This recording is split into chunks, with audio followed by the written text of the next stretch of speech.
She is a fourth-generation resident, born and raised in the Kispiox Valley, and grew up on a working ranch, spending much of her youth fishing and hunting in the Skeena Mountains with her family. She has worked as a whitewater rafting guide, a big game hunting guide, a pipeline construction welder, and a nutritionist at the Women's Fitness Center after her education in the field of chemical technology. She serves on several boards, including the Dogwood Initiative in Victoria. She's a mother of two and the executive director of the Skeena Watershed Conservation Coalition.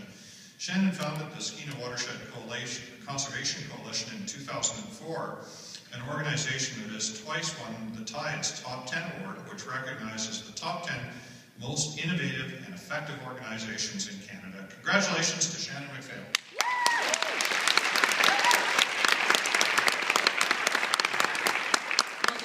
Nothing like a 5-hour road trip in a truck with your mom and your grandmother to keep you pretty grounded.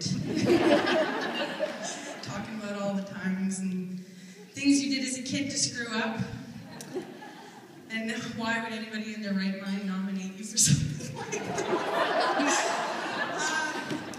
But my mom and my grandmother also happen to be some of my greatest leaders. My mom is actually a previous winner of this very award. Quite a few years ago.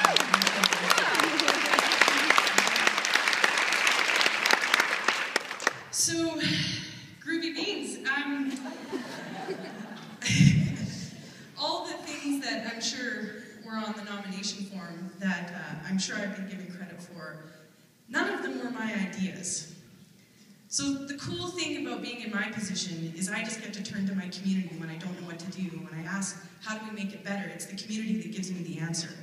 I turn to them and I get leadership from my community. So my strength, and the reason I'm standing here, is my family and my community.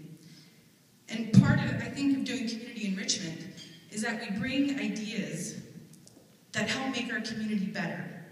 You know, there's northern communities, north of Prince George, where I live, Hazelton, where we have 70% rates of fetal alcohol syndrome, or the highest teen suicide rate in all of Canada. And the type of community economic development that we do and that we steward and that we champion and promote and collaborate with other organizations on is the type of community economic development that helps decrease the margins from the kids who have FAS, from the kids who are contemplating suicide every day. That's the type of community economic development we're looking for. We're not looking for the type of economic development that increases that disparity, because those people, not only are they suffering and in pain, but they're a burden to the taxpayer. And it costs us less to deal with them and to face those issues right up front than it does to leave them on the streets. And Calgary is a good example, where they followed homeless people for a year and learned that it costs them exponentially less money to build unconditional housing than it did to leave them on the streets. It cost the taxpayer less money to help these people than to just leave them on the streets. And I would be remiss to be here tonight in the presence of such incredible people, and the women who I see here working with Enbridge. You all must be incredible, amazing, powerful women. Janet, who's a champion powerlifter. How groovy is that? But you work for a company that is proposing something that is unwanted and unnecessary. I'm from the pipeline industry. I've worked in the industry. My husband is still a pipeline welder, and he works in the oil sands. And I find it odd that it's his co-workers and his people and he himself that have the no pipeline bumper stickers on their trucks at work in the oil sands. So I honor you and invite you into my community as people and as respected women who are doing great, amazing things. But your pipeline is unwanted.